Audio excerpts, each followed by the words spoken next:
Assalamualaikum warahmatullahi wabarakatuh. Sahabat beriman yang dirahmati Allah, setiap manusia tentu mendambakan hidup bahagia, baik bahagia saat hidup di dunia ataupun di akhirat kelak. Namun pada kenyataannya, tidak semua manusia diberikan kenikmatan hidup seperti itu. Padahal Islam memberikan tuntunan kepada manusia supaya bisa meraih hidup bahagia, dan perintah ini pun bisa kita jumpai dalam Al-Quran maupun hadis Nabi. Misalnya dalam Quran surat Al-Mu'minun ayat 1-9.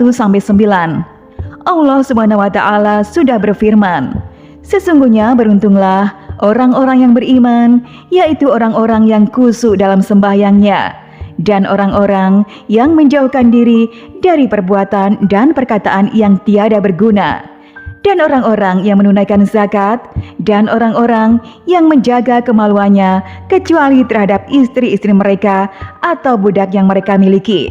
Maka sesungguhnya mereka dalam hal ini tiada tercela. Barang siapa mencari yang dibalik itu, maka mereka itulah orang-orang yang melampaui batas dan orang-orang yang memelihara amanat-amanatnya dan janji-janjinya dari orang-orang yang memelihara sembahyangnya." Dari ayat tersebut bisa disimpulkan bahwa untuk mencapai kebahagiaan dunia maupun akhirat sebetulnya tidaklah sulit. Akan tetapi, kita sebagai manusia yang terkadang justru malah membuat itu menjadi sulit sendiri. Oleh sebab itu, supaya hidup kita bisa bahagia dunia maupun akhirat, Islam mengajarkan 3 poin penting yang harus kita kerjakan.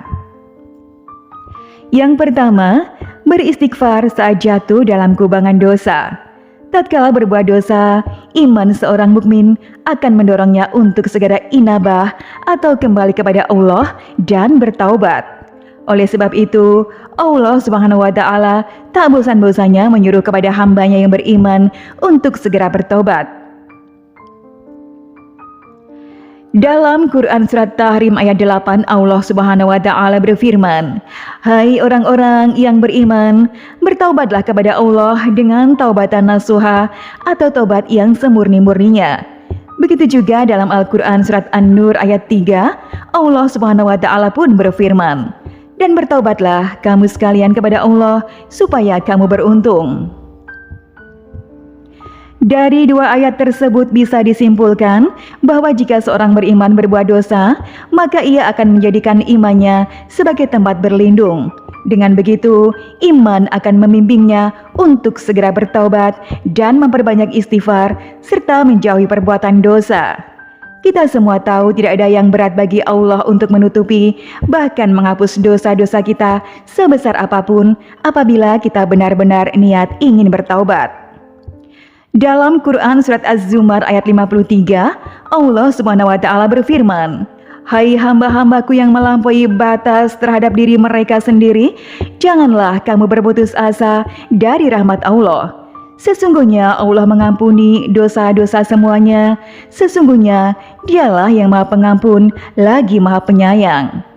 Dari ayat tersebut, seolah-olah Allah ingin mengatakan kepada hambanya yang masih punya iman untuk segera bertobat, tak peduli seberapa besar dosa yang pernah mereka kerjakan dan seberapa banyak dosa yang sudah ia kumpulkan.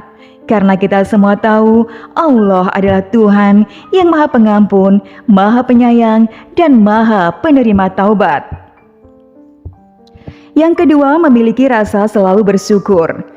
Kalau kita mau menyadari anugerah yang telah diberikan Allah Subhanahu wa taala kepada kita, bisa dikatakan anugerahnya tak terbilang jumlahnya. Anugerah tersebut terdapat pada badan kita, harta kekayaan, keturunan, tempat tinggal, dan segala macam urusan duniawi.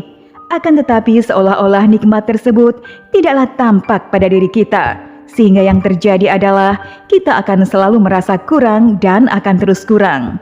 Seandainya manusia tak bersyukur, diminta untuk mengembalikan apa yang pernah Allah berikan, tentulah orang tersebut tidak akan pernah mampu menggantinya. Namun Allah dengan maha belas kasih-Nya tak pernah meminta sedikit pun dari harta kekayaan yang kita dapat. Allah hanya meminta waktu sedikit saja dari kita untuk bersyukur dengan apa yang diberikannya kepada kita. Dalam Quran Surat Ibrahim ayat 34, Allah Subhanahu wa Ta'ala berfirman, "Dan jika kamu menghitung nikmat Allah, tidaklah dapat kamu menghitungnya. Sesungguhnya manusia itu sangat zalim dan sangat mengingkari nikmat Allah."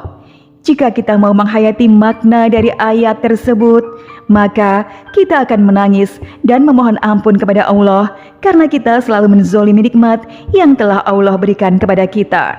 Oleh sebab itu, syukurlah saudaraku semuanya, apa yang saudaraku dapatkan sekarang ini haruslah disyukuri. Karena dalam Quran Surat Ibrahim ayat 7, Allah Subhanahu wa Ta'ala sudah berfirman, "Sesungguhnya jika kamu bersyukur, pasti kami akan menambah nikmat kepadamu. Dan jika kamu mengingkari nikmatku, maka sesungguhnya azabku sangat pedih." Dari ayat tersebut seolah-olah Allah ingin mengatakan kepada hambanya, syukur adalah sebab bertambahnya nikmat, oleh karenanya bersyukurlah.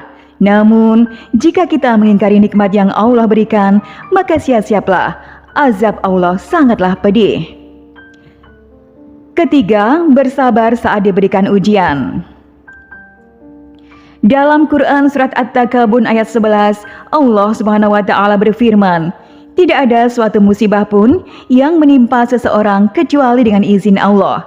Dan barang siapa yang beriman kepada Allah, niscaya dia akan memberikan petunjuk kepada hatinya. Dan Allah Maha mengetahui segala sesuatu."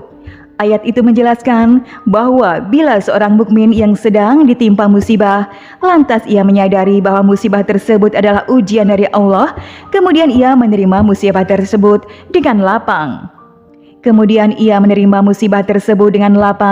Lalu memohon petunjuk kepada Allah, maka insya Allah Subhanahu wa Ta'ala akan mengangkat derajat orang tersebut dan Allah akan menggantinya dengan yang jauh lebih baik.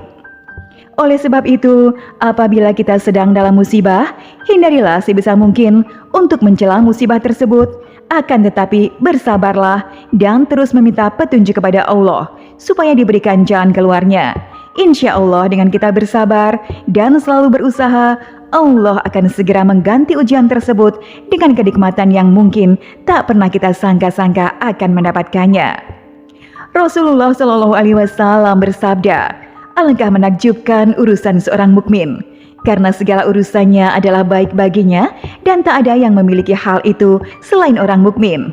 Bila ia mendapat kebahagiaan, ia pasti bersyukur, dan itu yang terbaik baginya.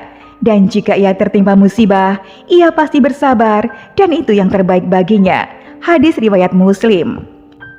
Sahabat beriman yang dirahmati Allah, oleh sebab itu, apabila tiga tanda tersebut ada pada diri kita, insya Allah kita akan menjadi manusia yang bahagia dunia dan akhirat. Sekian video yang kami sampaikan. Semoga Allah Subhanahu wa Ta'ala tak putus melimpahkan rahmat dan karunia-Nya kepada kita semua, dan semoga bermanfaat bagi kita semua. Amin ya rabbal alamin. Wassalamualaikum warahmatullahi wabarakatuh.